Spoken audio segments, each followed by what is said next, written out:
جس کو اس نے منتخب فرمایا، بھلا اللہ بہتر ہے یا وہ جن کو یہ اس کا شریک بناتے ہیں؟ بھلا کس نے آسمانوں اور زمین کو پیدا کیا اور کس نے تمہارے لیے آسمان سے پانی برسایا؟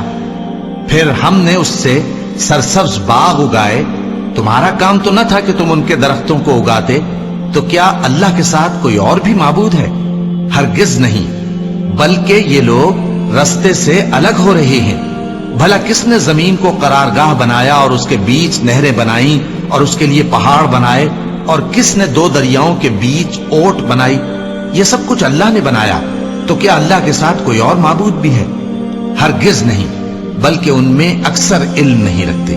بھلا کون بے قرار کی التجا قبول کرتا ہے جب وہ اس سے دعا کرتا ہے، اور کون اس کی تکلیف کو دور کرتا ہے، اور کون تم کو زمین میں اگلوں کا جانشین بناتا ہے؟ یہ سب کچھ اللہ کرتا ہے، تو کیا اللہ کے ساتھ کوئی اور معبود بھی ہے؟ ہرگز نہیں، مگر تم بہت کم غور کرتے ہو۔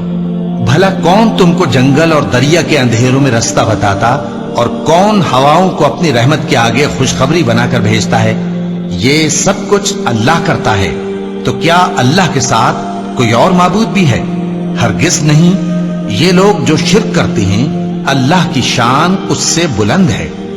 بھلا کون خلقت کو پہلی بار پیدا کرتا پھر اس کو دوبارہ پیدا کرے گا؟ اور کون تم کو آسمان اور زمین سے رزق دیتا ہے؟ یہ سب کچھ اللہ کرتا ہے، تو کیا اللہ کے ساتھ کوئی اور معبود بھی ہے؟ ہرگز نہیں۔ کہہ دو کہ مشرکو، اگر تم سچے ہو تو دلیل پیش کرو۔ کہہ دو کہ جو لوگ آسمانوں اور زمین میں ہیں اللہ کے سوا غیب کی باتیں نہیں جانتے، اور نہ یہ جانتے ہیں کہ کب زندہ کر کے اٹھائے جائیں گے، بلکہ آخرت کے بارے میں ان کا علم ختم ہو چکا ہے، بلکہ یہ اس کی طرف سے شک میں ہے، بلکہ یہ اس سے اندھے ہو رہے ہیں۔ اور جو لوگ کافر ہیں کہتے ہیں کہ جب ہم اور ہمارے باپ دادا مٹی ہو جائیں گے تو کیا ہم پھر قبروں سے نکالے جائیں گے؟ یہ وعدہ ہم سے اور ہمارے باپ دادا سے پہلے سے ہوتا چلا آیا ہے، کہاں کا اٹھنا اور کیسی قیامت؟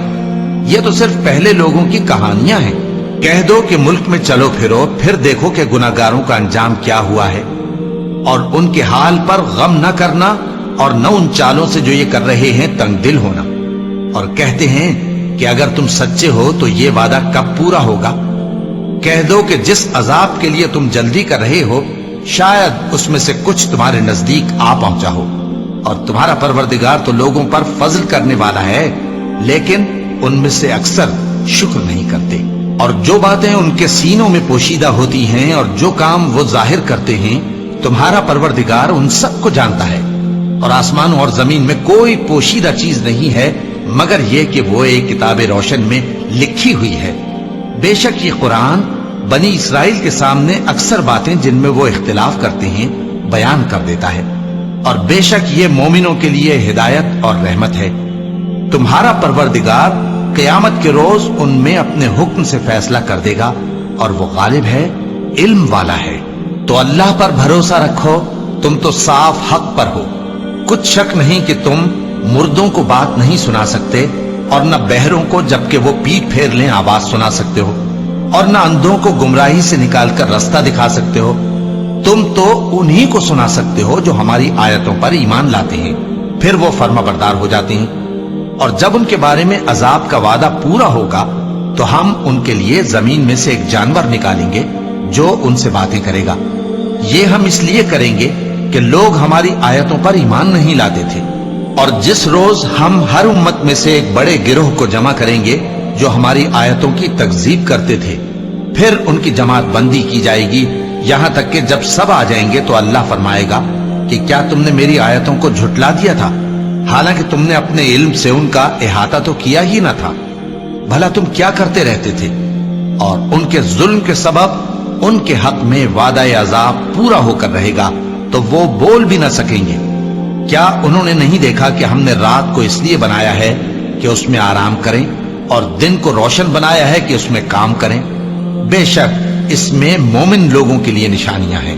اور جس روز سور پھونکا جائے گا تو جو لوگ آسمانوں میں اور جو زمین میں ہیں سب گھبرا اٹھیں گے، مگر وہ جسے اللہ چاہے، اور سب اس کے پاس عاجز ہو کر چلے آئیں گے۔ اور تم پہاڑوں کو دیکھتے ہو تو خیال کرتے ہو کہ مضبوط جمے ہوئے ہیں، مگر وہ اس روز اس طرح اڑتے پھریں گے جیسے بادل۔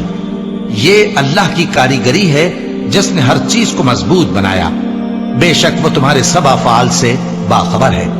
جو شخص نیکی لے کر آئے گا تو اس کے لیے اس سے بہتر بدلہ تیار ہے، اور ایسے لوگ اس روز گھبراہٹ سے بے خوف ہوں گے، اور جو برائی لے کر آئے گا تو ایسے لوگ اوندھے منہ دوزخ میں ڈال دیے جائیں گے۔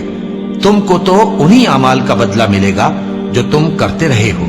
کہہ دو مجھ کو یہی ارشاد ہوا ہے کہ اس شہر مکہ کے مالک کی عبادت کروں جس نے اس کو محترم بنایا ہے، اور ہر چیز اسی کی ہے، اور مجھے یہ بھی حکم ہوا ہے کہ میں فرما بردار رہوں، اور یہ بھی کہ قرآن پڑھا کروں۔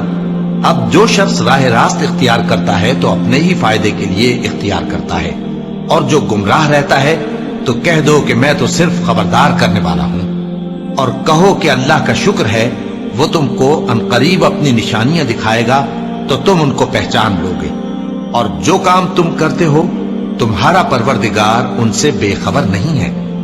صدق اللہ العظیم۔